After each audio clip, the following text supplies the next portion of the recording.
Welcome back to Bleach interview. This is part 2 of this particular thing. Now, this one I'm reviewing seasons 4 and 5, the seasons that deal with the Bount. Now, from what I know about these particular group of characters, they are not from the manga. They're anime original characters. They're quite interesting for what they are, but the odd thing about them is that it seems like these characters are from Germany of all places. Yeah, it's really bizarre. Well, for one thing, when season 4 starts up, it's like, okay, everybody's back in the real world, so let's just have Renji show up completely out of nowhere. Yeah, Renji is basically hanging out with them. And you get a chance to slowly get introduced to the Bounts, who have the very strangest fashion sense I have ever seen for a group of villains. One of whom does turn good, but she ends up basically getting killed by the leader of the Bounts, who he gets taken care of the following season. And let's see what else. Yeah, it's basically you have this big, muscle-bound guy who questions basically everything that's going on. Now, everybody doesn't get a chance to fight these characters, but here's the thing: almost all of them die except one by the following season. Yeah, well, one does die in season 4. All the rest get killed off in the following season because, well, what else they can do with these characters? And it's explained that apparently the secret society is responsible for creating these people. They have these creatures known as dolls, and they're these creatures that they have a connection with and they control, and they also eat dead souls, which keeps them alive. And there's a very small number of them. Oh, and by the way, the one of the two women, the one who gets killed, she gets turned into these very strange bug creatures, which I've read the criticism. Yeah, there was a criticism basically I read where that there's something of a bad sci-fi movie. Yeah.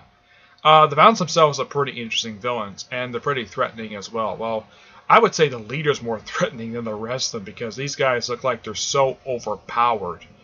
And I guess that the animator is like, okay, we have this Ankar thing coming up. We should probably do that next. But we need to kind of fill in the time because there's a small little time jump. Of course, Rukia does come back about partway through the season. She does come back to the world of the living. And also we get a chance to see flashbacks of at least a couple characters. The leader and, of course, his henchman. The big guy with the beard. I should also point out the voice actors for these people are pretty much people who have voiced people from Naruto. Mostly people who voiced the Akatsuki. Yeah, that's one thing interesting about them. They're voiced by people who voiced the Akatsuki members from Naruto Shippuden. It's the same exact people. Like Tony Oliver, who voices the leader. He voiced Pain from Naruto. I think he voiced Yanato, I think it is. Yeah, he voiced him in the show. So, yeah. Just to give a point about that. And of course, we also get a chance to meet in the follow-up season, in season 5, the Bount's entry into Soul Society, the scientists who actually created them. This woman who has a very striking resemblance to the woman who got killed off in the previous season, and it's explained that the person who died, was actually one of her copies. Yeah, and she's actually asked about it. Oh, and also, she does something really weird. She sort of takes off her robe, though she doesn't show off her, full front herself. Basically, she just does it so she can show off her back. Apparently, there's a mark on her back that prevents her from using a full extent of her powers. And she's confined to this underground hideout, though she can apparently walk around a bit. Yeah, and she's an exiled scientist named Rong Tao, I think her name is. Yeah, and basically protects her half the time that she's seen. Though by season's end, all the Bounts are killed off. All the remaining Bounts are killed off. Like the other female Bount is killed by Uru.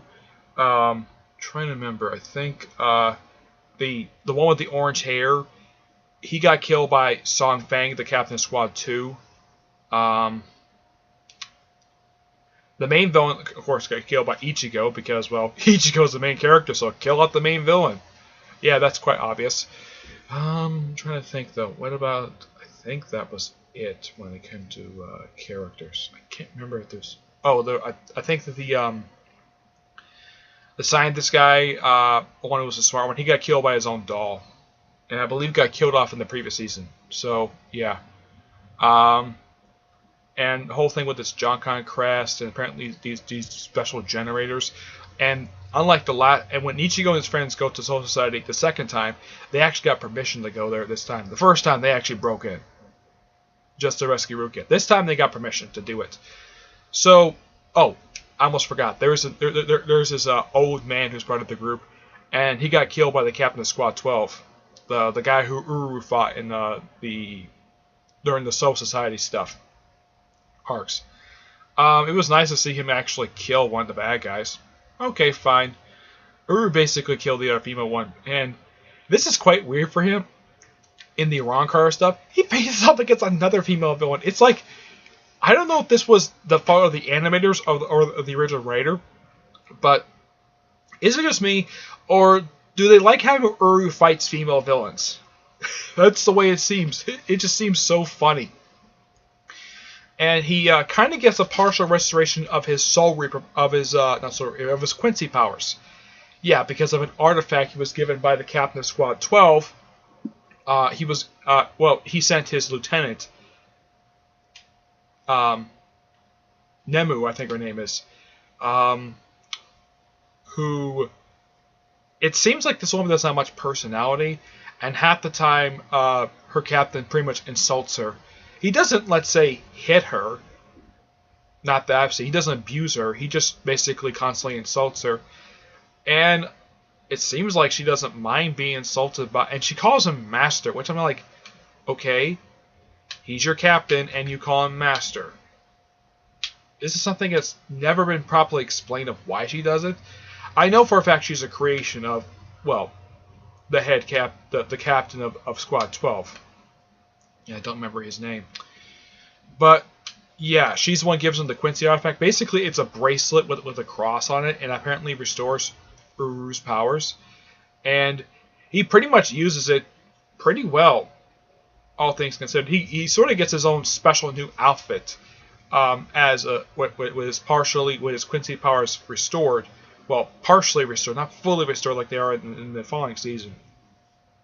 But he does take on the female member of the Bount, the other female member of Bount, her doll is simply put a sword and fan connected by a chain. The big guy has a doll which is basically looks like a ball which can split to many different balls and form a female-looking doll. Okay, the guy with the very strange fashion sense, his doll is simply the size of an actual doll. It's this tiny little thing fit out of his hand. And apparently this thing loves to control people's bodies. He did the same thing well, at first he used it, I guess, on Rukia, though Orihime was able to free her. Oh, and Orihime, when they went to Soul Society, met with a giant guy that they fought, in Season 2. Plus they met with the fireworks lady, Kurur, I think her name is. Yeah, and she beats up her brother basically for failing his mission because he had to go back to his work as a convenience store clerk. I don't know, and Ichigo was like, you know of a convenience store? And then she beats the crap out of Ichigo. It is so funny. Yeah, it's a little bit more timing for comedic moments in this season than it was in the previous season of the show. But it's just pure hilariousness. Pure humor at its finest. I always like when they throw in humor. There's a little bit of humor in the first few seasons, but it's not. There's some humor here as well, mostly about the fireworks ladies. But yeah, it's really fun, and they spent a good deal of time there. Unlike when she appeared in the seasons 2 and 3, she only appeared for about a few episodes. I think she appeared for like one episode of season 3, and she appeared for about 3 episodes of season 2, and this one she appears for almost half of season 5. But these 2 seasons are quite interesting for what they are. Let's see, who are the names of the Bounts? Let's take a look and see here. I want to take a look and I want to at least tell the names of these Bounts. Just so you all know, like, scratching your like, who are these Bounts?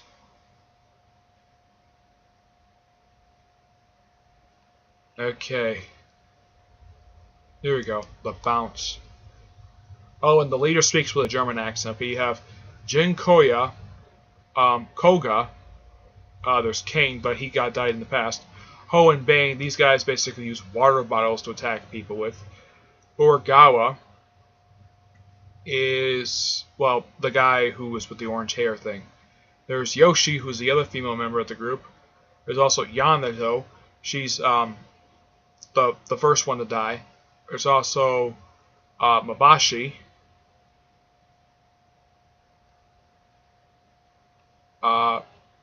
Saraya. And Ukai. Yeah. And that's it. Those are all the Bounts. And Koga is the only one who actually does survive. While all the rest die. Mostly by the hands of Ichigo's. Now, Chad doesn't get a chance to actually kill. He does fight the old man. If I remember his name. I think, what was his name? The,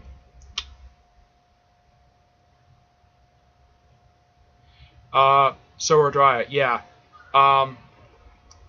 He does fight him, but he doesn't defeat him. But there's a moment where he basically, when he meets up with him, he's about to fight, and then Roku shows up. It's like, hey, Chad, what's up? It's just so funny when she shows up with the captives, with the other people who from the Soul Society, who just happen to come there because, well, they detected some spiritual pressure, stuff like that. It's really kind of funny, but yeah, it's really interesting. I wouldn't say these seasons are bad per se. They're interesting filler per se, and of course these two seasons do matter because the seasons are referenced during the Arrancar stuff. Like Kuya comes back as an illusion, and Rukia does mention the events of the Bounce when she comes back at the start of season 6. So, yeah, 2 pretty good seasons nonetheless. I don't know what people's opinions are when it comes to the seasons involving the Bounce. Okay, but yeah, that's all I really got to say. Oh, I should point out the Bounce, how they look. Kuya is a guy who wears a trench coat, very weird dress shirt, with like several different colors, a red tie. Yeah, his Yanish also wears a tie as well. Let's see. Koya basically is a guy who wears a sleeveless top, pants. I don't know if you remember the group. What was her name? Yoshi. She dresses in a Chinese dress. There's also Mabashi. He's the one with like the shorts and sleeveless top. Yeah, where it's all white and he's got orange hair. Yeah, and of course the old man, well, wears a suit without a tie. And he looks really old. And the reason why he does, because he was consuming living souls. Yeah, apparently when they first introduced Yanasho, she was she actually sort of absorbed. She was sort of act like. Here's the thing about the Bounce: they described them as vampires. Yeah, they described them as vampires, and Yanasho kind of acts like a vampire. When she sucks soul out of a conductor, then she does it to a woman, which is really weird. It kind of does, like, if you watch, it kind of looks like a lesbian moment, in a way. But, who knows. But, yeah. 2 pretty decent seasons, nonetheless. Okay? So, that's it for this part. Next part, I'm actually going to talk about the 3 seasons I had recently just finished up, which is seasons 6, 7, and 8. Actually, yeah, I'll do 6 and 7. Because I don't want to rush it like with the other one. Currently I'm on season 9 right now, and recently I started reading the manga. I'm on volume 4 right now. I've read the first 3 volumes so far, so I'm barely getting into it, so who knows, by the time I do my next video, that I might get a chance to do more. I could probably get to volume 6 maybe my next video. Depends on basically when I do the next part of this, okay? Unlike with Naruto anime review, this is not going to be weekly. per se. It's going to come out whenever I get a chance to finish the seasons. That's just the way it is for right now. There's only about 11 more.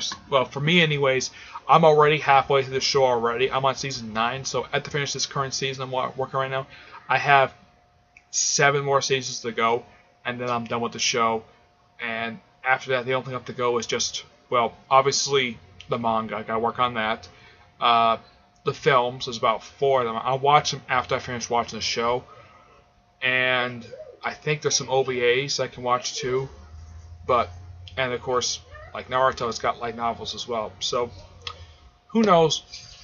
Who knows that how much I'll get through? I might finish it by volume 6 by the time I do the next episode. Okay. Until then, I will see you there.